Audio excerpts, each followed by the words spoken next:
Penn is a movement of writers and readers all over the world, all passionate about the power of literature and importance of free expression. We champion this right to this freedom around the world through more than 140 autonomous centers, spread across 100 countries in more than 100 languages for 100 years. Creative Witnesses is a solidarity event aimed to bridge the world of arts and human rights, to give voice to those voices who have been silenced by political oppression. You will hear stories of resilience and resistance by writers on the front lines prosecuted for our collective right to free expression, and creative responses in solidarity by artists from all over the world. All of the poetry, music and performance pieces you will experience in this event are original creations inspired by the work of the cases Penn International supports and campaigns for. In this episode, you will hear stories from writers on the front lines in the Asia-Pacific region prosecuted for our collective right to free expression, and creative responses in solidarity from artists all over the world. As Albert Camus said in his Creating Dangerously, what characterizes our time, indeed, is the way masses in their wretched condition have burst upon our contemporary sensibilities. We now know that they exist, whereas we once had a tendency to forget them. In the face of so much suffering, if art insists on being a luxury, it will also be a lie. Welcome to another episode of Creative Witnesses. I am Ege Dündar, the founder and organizer of our initiative and youth engagement coordinator at Penn International. If you haven't had a chance to see the first episode, you can via the link below. Sadly, due to the severe lockdown measures, we had to record this production remotely, but we are just as close at heart to the cause. As Penn, now entering its 100-year-old work, have always advocated, we believe in the significance of free expression and writers defending this communal right. When some are silenced, others are sure to follow. Writers are often the earliest ones to witness and lay testament to alarming trends within their societies. They have the skills to communicate these effectively and heartfully to enlighten and change minds. This is why they're commonly one of the first harshly prosecuted by those holding on to power. Without the right to information and expression, we simply cannot know if other fundamental rights are functional. We here, as creative witnesses, have the privilege to speak our minds while others do not. We have the capability to lend our voices to theirs, to fortify their resilience by solidarity and amplify their truths against the oppression of silencing them. Expression was born out of a need, though today is largely used for entertainment. The countless brave advocates who hold on to it like a lifeline to improve the conditions of their communities may remind us of this need and the power we hold as creative witnesses to push back against the will of seemingly invincible tyrants, so that when some are silenced, others get louder.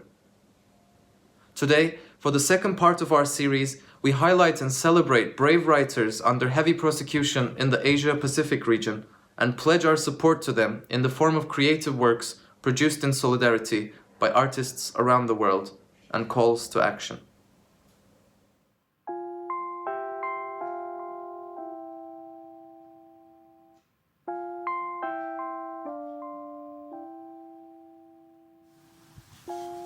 Plain Talk by Varavara Rao, poet of freedom and self-expression.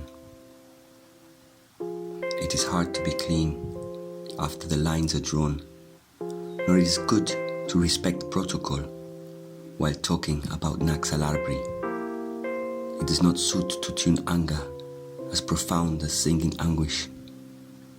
Yelling against the blood-stained hands should be at the top of your voice, but beside an obscure poem, smelling new paper or printing ink, nothing could be recognized except your photo. An eagle in the skies, or a bear in the woods, or a racing hound sniffs anything easily. Why don't you speak out about that which all of us react to? When even the nascent flowers are soaked in blood, you cannot conceal ideas within diapers or layers. The hands that clean the wounds, the hands that aim arrows, the hands that compose tunes have become open sores, being wet for long. They have become the hardened blood, turned to people's flags after song and dance. Duty of a chisel is to feel life into stone, but not turning life into a sculpture. Turn a phrase, don't get scared. Come out with plain speak that touches the heart. Sawai, Burmese poet, accused of defaming the military in Myanmar, could face up to 2 years in prison. February 14th. Arnsberg said, "Only once you have experienced deep pain and madness, and like an adolescent thought the blurred photo of a model great art, can you call it heartbreak? Millions of people who know how to love, please clap your gilded hands and laugh out loud." Perhat Tursun, Uyghur author who was forcibly disappeared in Xinjiang in 2018. Elegy. After 300 years they awaken and do not know each other, their own greatness long forgotten. I happily drank down poison, thinking it fine wine. When they search the streets and cannot find my vanished figure, do you know that I am with you? In that tower built of skulls, you'll find my skull as well. They cut my head off just to test the sharpness of a sword. When before the sword, our beloved caused and effect relationship is ruined like a wild lover, do you know that I am with you?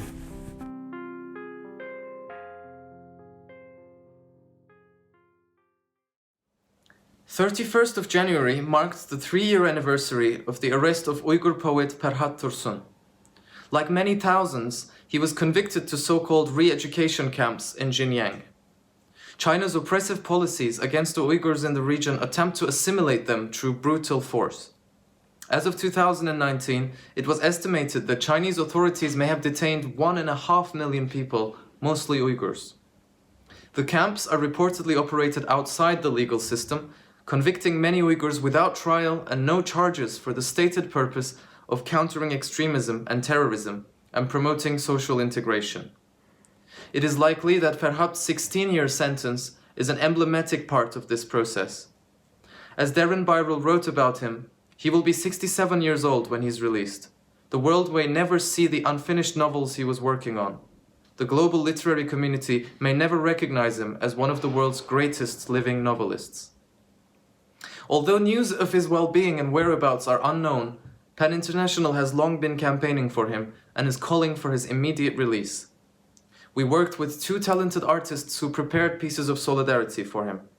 One of them is another Penn main case prosecuted for her work, Zehra Doğan, who was imprisoned in southeastern Turkey for the charge of terrorist propaganda against a painting she made covering conflicts in her region.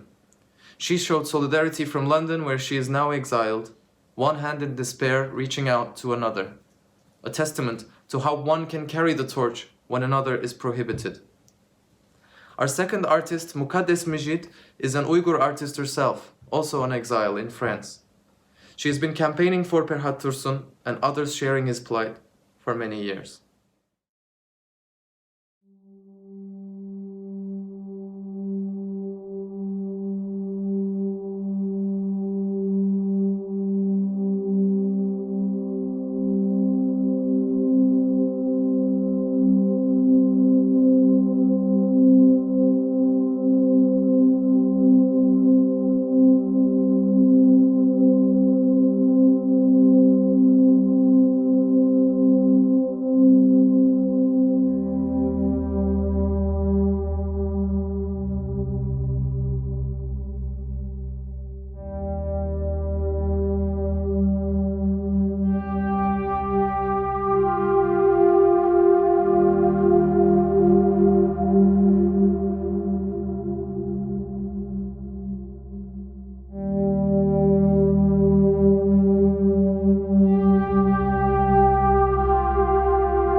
Perhat Tursun is one of the most famous novelists and poets in the Uyghur language, but a lot of his most interesting work has never been published in his homeland. A combination of censorship by the Chinese state and a relatively conservative Uyghur literary scene for many years made it difficult for Perhat to publish his more avant-garde poetry in journals in the Uyghur region. A dozen years ago or so, when I was first reading and translating Perhat Tursun's poetry, I asked him why I wasn't able to find more of his avant-garde work in journals, and he explained the situation to me. But he said he had a notebook at home with a lot of the poetry that he'd been unable to publish over the years, and he said he'd bring it next time we met. And the next time we met, he forgot the notebook. And he forgot it the time after that as well, and that repeated a few times, but then he finally remembered to bring it, and he told me he'd found it wedged behind a desk in his house, where it must have fallen sometime before. It was a dusty old notebook with its pages falling out. I took it home, and it was filled with remarkable poetry. One of those poems was Morning Feeling.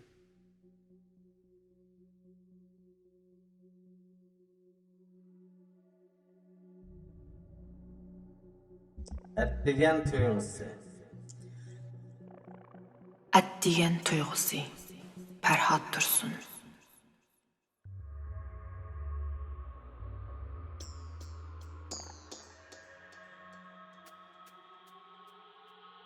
Her günü atdigen.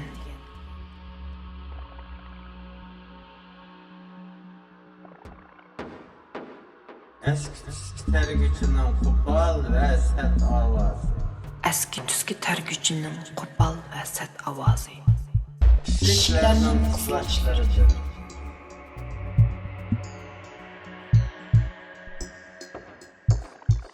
Derizinin kıslaçlarıdır.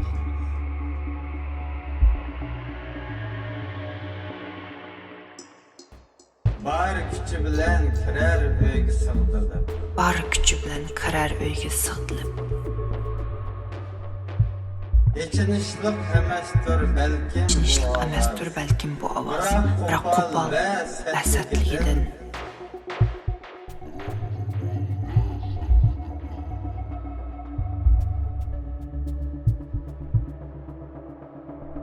İçinişlik anlanıdı şu kadar.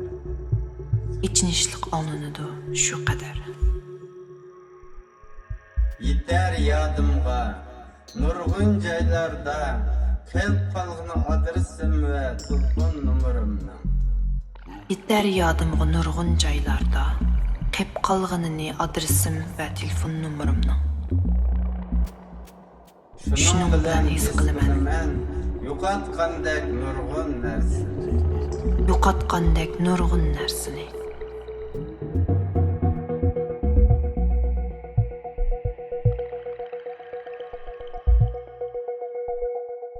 Yo'qotgandek sezmen hatta eng muhim ichki sirlarim. Eng muhim ichki sirlarimni.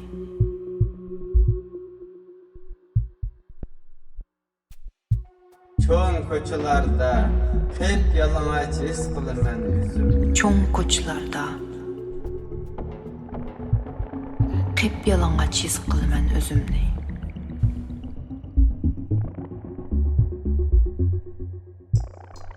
Çünkü hiç kim gelmeydi istep. Hiç kim bana vurmaz telefon. Hiç kim bana vurmaz telefon.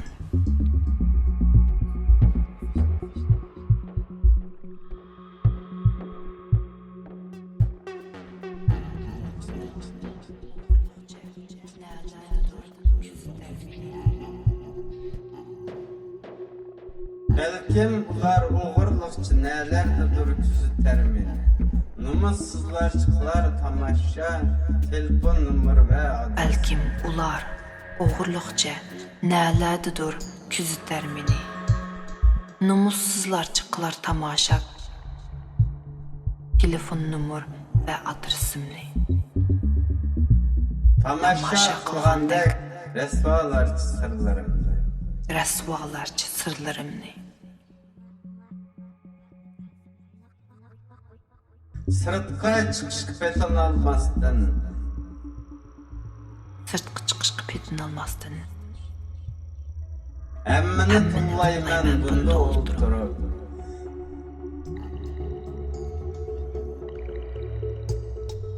Eski tüski tergüçünün sifat ve boğuk avazı. Əski tüskü tərgücünün sərt və boğuq avazı. Binalarga düşkən aptap cümləsi.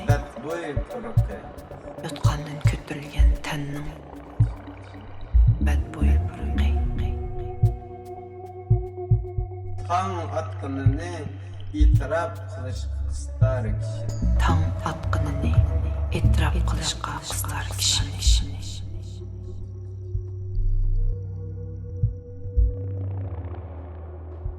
1993 yıl Ürümçi.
Please donate to Penn International so that we can carry on supporting writers at risk all over the world. Go to their website. It's at www.penn/international.org and donate to this association, and let us help raise awareness of all these situations around the world. And our second case takes us to Myanmar, a country where Penn has been raising awareness for the lack of significant progress in this country to reform, abolish or modify laws which threaten self-expression and freedom, laws which are in some areas backsliding, and in which we see an alarming increase in cases of repression for freedom of speech. One of these cases sees the story of an acclaimed and renowned poet of Myanmar, Sao Wai, a poet who is arrested and accused of defaming the military institutions. And all for a poem he performed in public 2 years ago, where he invited people to join in a cry against evil laws, what he called evil laws. And all of us here in London are very, very in solidarity and in resonance with this case and with what it means. We have a special guest, Julia Baum, who's written a poem for Sao Wai, and she will explain a bit more about his story. But let us say from here, from London, from Poetry Mondays and all of the Association of Artists and Musicians, we are in complete solidarity and resonance with this case. Thank you, Julia. Hi everyone, I'm Julia Baum. I'd like to thank Penn International for allowing me to comment on the injustices brought to poets around the world. A special thanks to Yege for his strength and virtue in coordinating such a powerful event, and to Gabrielle for his soulful collaboration. I've written a poem on being a particle in response to a poem by Sa Wai. Wai is a Burmese poet and activist who spoke at an event in southwestern Myanmar. He peacefully exercised his freedom of expression, speaking out against the military's role in politics. He's currently expecting to be charged with 6 months to 2 years in prison. We call for these charges against him to be dropped and to show solidarity with his words. His poem, Art Equals Earth, is a testament to the power of these words, piercing through the audience and reminding us that political speech is not a privilege, but a right.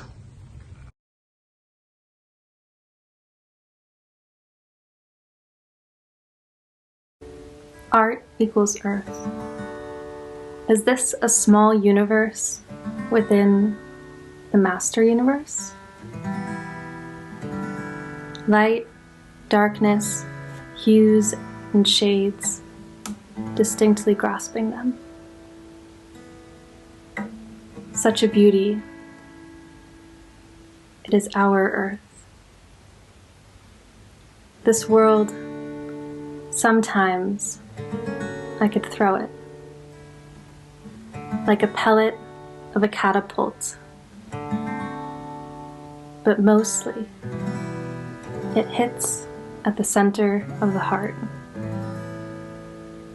Art, when I could throw it, is just about the size of a pellet. But it hits me like a hail of bullets. Oh, whatever I have to bear, it will be just a one samsara. Oh, my Earth.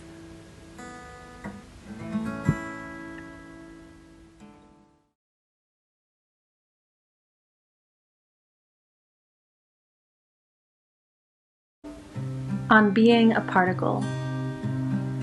To those who feel explosions in their gut, those nuclear winters or summers, may your thick blood blanket you from the fallout. And when a bullet with the word art engraved on its skin hits your temple and bursts your bubble, let it be known that this is a message from the earth.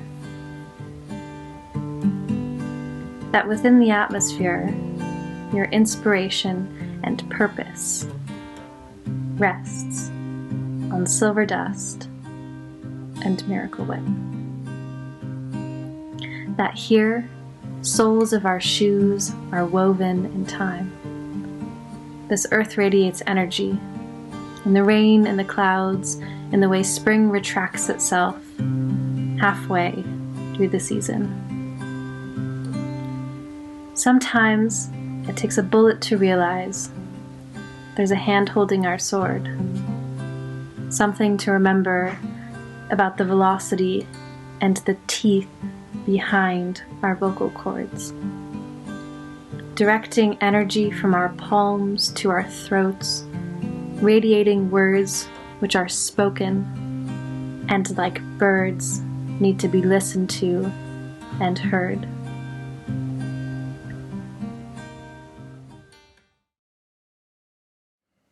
The third case we're focusing on for our second episode is Indian poet and activist Varavara Rao. He is 81 years old and has contracted COVID in the prison he was being held, moved to a hospital under detention. A Marxist poet and activist, Rao is considered an important figure in the Telugu literature and has since the late 1960s published numerous poetry collections. He is the founder of the Virasam, the Revolutionary Writers Association. Rao served several stints in prison throughout the 1970s and 80s through his writing and activism. Between 1973 and 2014, he was implicated in 25 cases, but the prosecution could not prove a single charge for a single case. He was acquitted by all courts. His latest arrest took place in November 2018, and he has been detained ever since. Rao is accused of his perpetrated connection with an alleged plot to assassinate Prime Minister Narendra Modi. However, Penn believes that he is being held for his views and that he is being penalized for his continued leftist activities and advocacy for the underprivileged communities in India, including indigenous tribal groups. As the authorities seek to put him back in jail when he has just managed to recover, Penn is calling for him to be released immediately. The upcoming piece is by London-based musicians George Jones and Pearl Bloor, who have composed the song using his words as lyrics to show their solidarity.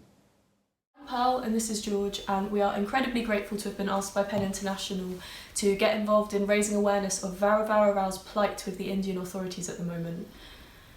We've written a song inspired by his lyrics and using some of them, which we found show incredible insight into the oppression that he's actually facing at the moment.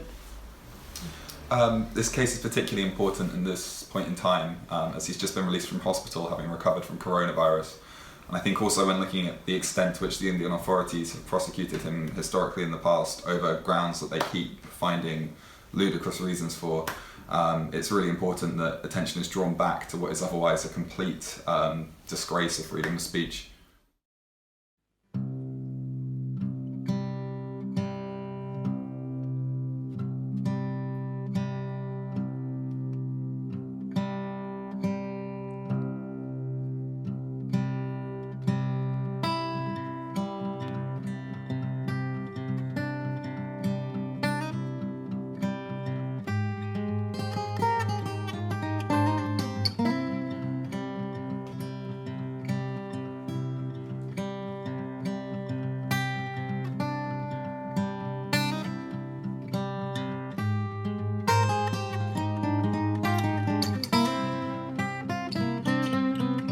If a man fears a poet like fire to the rain he has proven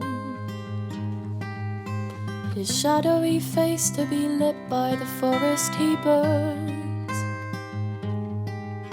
One hand round the poetry's mouth and the other in blisters,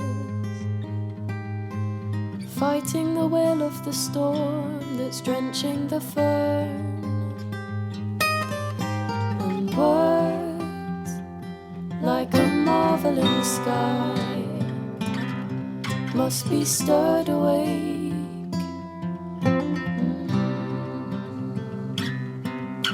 Like history's syllables singing.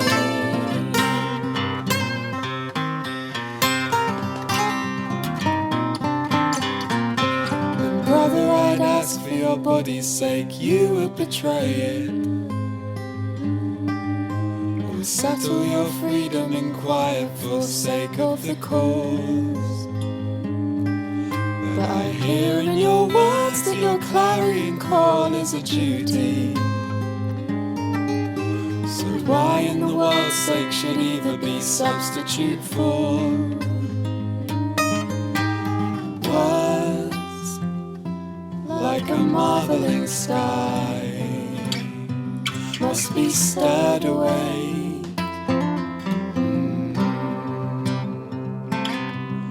Like history's syllables sing.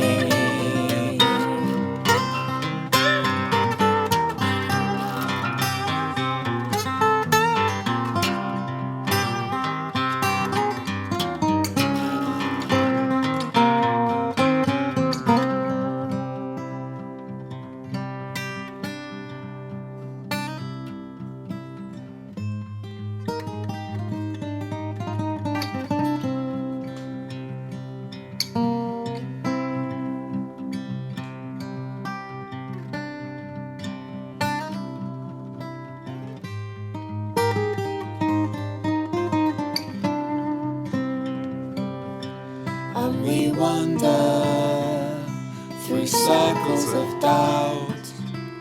If we bellowed or shouted, could we speak to the heartless?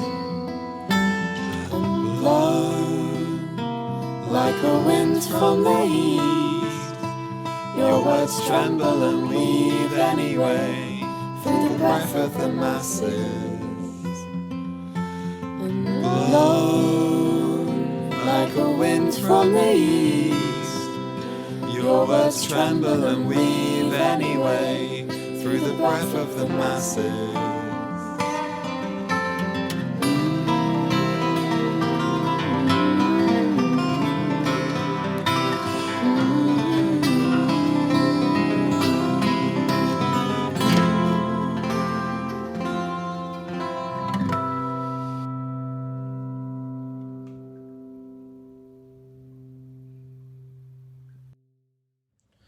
Lastly, we have an homage to one of the bravest writers and human rights activists of the Asia-Pacific region, Liu Xiaobo. It's been 10 years since he received the Nobel Prize from prison, the second writer to do so, before his death in police custody in 2017. One of the names that is inescapable when thinking of the region, just like his country, China. Liu Xiaobo was president and founding member of the independent Chinese Penn Center. He was arrested in 2008 for signing the Charter 08 manifesto and held incommunicado under pre-trial detention at an undisclosed location in Beijing, until he was formally charged with inciting subversion of state power. He was sentenced to 11 years in prison. Liu Xiaobo spent the last 8 years of his life in Zizhou prison in northeast China, with little or no access to family or friends. His story goes well beyond that, and in a moment you will hear more details of his case from Vice President of Penn International, Joanne Liedem Ackerman. Kindly, his equally resilient wife, Liu Xia, who lives in exile in Berlin, has recorded a reading of his poetry for us. To mark the 10th year anniversary of him receiving the Nobel Prize, coinciding with World Human Rights Day, Penn International initiated the Liu Xiaobo Anniversary Campaign. Besides commemorating Liu Xiaobo, remembering his life and his enduring influence in the PRC, the campaign highlights the case of 4 more writers who are currently detained by the Chinese government.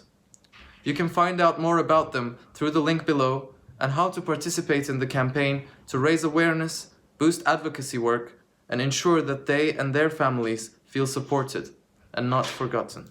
Hello. I'm Joanne Liedem Ackerman, Vice President Emeritus of Penn International. 10 years ago, essayist, poet, activist, and Penn member Liu Xiaobo was the first Chinese citizen to win the Nobel Prize for Peace. Liu envisioned and worked towards a peaceful and democratic pathway for China. Beginning with the protest in Tiananmen Square in 1989, and through the subsequent decades, he spoke out and wrote and gathered people and ideas in support of a China where individual freedom was valued and protected. In 2008, he and others drafted Charter 08, which set out this democratic vision. He and others gathered hundreds and then thousands of signatures from Chinese citizens who endorsed the vision. Charter 08 did not call for an overthrow of the government, so much as a transformation of the way the government related to its citizens in a transition to a democratic society that would include freedom of expression and assembly. Liu Xiaobo has been called the Nelson Mandela or the Václav Havel of China because of his ideas, his activism, and his leadership. Like Havel, Liu was committed to nonviolent action as a means of achieving change, and he was an inspired writer. Liu Xiaobo was the writer the Chinese government feared the most, and therefore arrested. Liu was charged as an enemy of the state for, quote, incitement of subverting state power because of his ideas, his writing, and his participation in the drafting and circulating of Charter 08. He was sentenced to 11 years in prison. He was the only recipient of the Nobel Prize who was in prison at the time and not allowed to attend the ceremony. Only an empty chair represented him. His wife, Liu Xi, was not allowed to attend either. Liu Xiaobo died in custody July 13, 2017. After his death, writers around the world who knew him began to write about him, his work, about China and the path of liberalism and democratic aspirations. This year, the journey of Liu Xiaobo from dark horse to Nobel laureate was published. It contains more than 75 of these essays, probably the largest gathering of writing from China's democratic activists. It is both a memoir and a tribute to Liu Xiaobo and a study of China's democracy movement. China's democracy movement and Liu Xiaobo's legacy still inspire those inside and outside of China. From the mainland to Xinjiang to Tibet to Hong Kong and to neighboring countries engaged in the struggle for political reform and an end to authoritarian rule. Some have said that because of China's ascendancy in the last decade, the legacy of Liu Xiaobo has been reduced to nothing. But a longer view of history shows that the same was said of those visionaries and martyrs for free societies in Eastern Europe and South Africa. Societies move forward and are changed by ideas, by leaders, and ultimately by their citizens. Liu Xiaobo did not aspire to personal power, but those in power came to fear him because he understood how to move ideas into action. As individuals, one by one, be they writers, lawyers, academics, or others, are put into prison and taken out of the discourse, those in power attempt to maintain their control. That is why it is important to keep an eye not only on the monolith of governments and regimes, but to protect the individuals who both hold the powerful to account. Liu Xiaobo declared, "Freedom of expression is the foundation of human rights, the source of humanity, and the mother of truth." Liu Xiaobo insisted that to transition to a state where one wanted to live, one needed to have citizens who represented those values, even in the struggle. I'd like to read from his final statement to the judge who sentenced him. Quote, "Now I have been once again shoved into the dock by the enemy mentality of the regime. But I still want to say to this regime, which is depriving me of my freedom, that I stand by the convictions. I have no enemies and no hatred. Hatred can rot away at a person's intelligence and conscience. Enemy mentality will poison the spirit of a nation, incite cruel mortal struggles, destroy a society's tolerance and humanity, and hinder a nation's progress towards freedom and democracy. That is why I hope to be able to transcend my personal experiences as I look upon our nation's development and social change, to counter the regime's hostility with utmost goodwill, and to dispel hatred with love," unquote. After Liu Xiaobo's death, a colleague who had known and worked with him for decades was asked if he thought Xiaobo would have changed his statement had he known his end. His friend said no, that his final statement and sentiment that I have no enemies, no hatred, was at the heart of who Liu Xiaobo was. Now, Liu Xiaobo's beloved wife, Liu Xi, who is herself a poet, will read one of his poems written to her, Van Gogh and You, addressed to little Liu. Thank you. 梵高与你，给小霞。你的字总让我自卑，信中的绝望难以辨认，而笔画却趋于完美。梵高的向日葵长在你握笔磨出的厚茧上，那把空椅子很珍贵，不是你读书写信的地方，换一个姿势就是换一种记忆。你平静地面对节律，一个人欣赏梵高的画，每天都用心跳行走，总以为再迈过一步就是尽头。撞墙的预感引导着你，在爱的反面，在死的另一面，梵高的播种者毁于刚刚萌芽的种子。对于你，房间等同于天堂，从外面回家似乎就得到了拯救。在无人哀悼亡灵的时刻，每个人都成为了歌手，唯有你保持沉默，守着那把空椅子。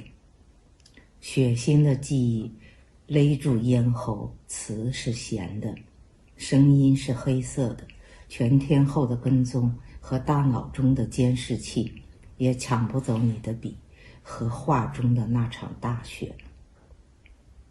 梵高割下的耳朵在飞翔，为你寻找一种色彩。一只沾满泥巴的农鞋在笨拙地行走，带你去耶路撒冷的哭墙。I have no enemies. With Liu Xiaobo's ever-resounding words of peace, we have come to the end of our second episode. Thank you to everyone watching at home and who participated in making this action possible. I hope we've been able to encourage action from our audience and show that it is not only matters but makes a difference. I hope our action can be a source of strength for them to keep fighting for their rights under heavy conditions, establish long-lasting connections between them and the artists responding, and last but not least, I hope it can inspire other creatives to engage in similar acts of solidarity and realize the contagious courage and purpose embodied in their skills instead of a cynicism and incapacity to respond to the world as it stands today. After all, no matter where we may be, we are part of the same family of creative witnesses. We want to thank Penn International and all our artists, all our performers, poets, visual artists and musicians and writers for participating in this event. We are trying to raise awareness for writers at risk in different parts of the world, and next episode of Creative Witness we are traveling to Latino America to investigate and raise awareness of cases which have involved the repression of freedom of expression, and we hope you can join us then. Thank you very much. To close this episode, I would like to share a poem as my own grain of sand. I wrote it as an expression of gratitude to my fellow human rights defenders when I was left in awe for the support they've shown to us ever since my father was jailed for his journalism 6 years ago. Please support Penn International so we can continue defending writers at risk. We need them as they need us to collectively advance our communal right to free expression. To my fellow human rights defenders. Though the darkness may be in wait, under a glimpse of the setting sun we will parade. Not claiming this moment is evening nor day, side by side we will try and turn the tide, and stand tall, but like empty glasses on a bar it closed, overflown till everyone's gone home, left drenched for the water of life like those we stand up for. Dead set for the possibility of prosperity within the wretched run-of-the-mill, though we may not counter the darkness seeping now on dim-lit streets. From where our fellowship meets, there shall ever be reinforcements, torches alight as warning and shelter, in sight, however near or far. Thanks to your wishes on falling stars, by the time a hasty darkness crawls, sweeping through the cities, trailing close, our search for the destined dawn will have long begun.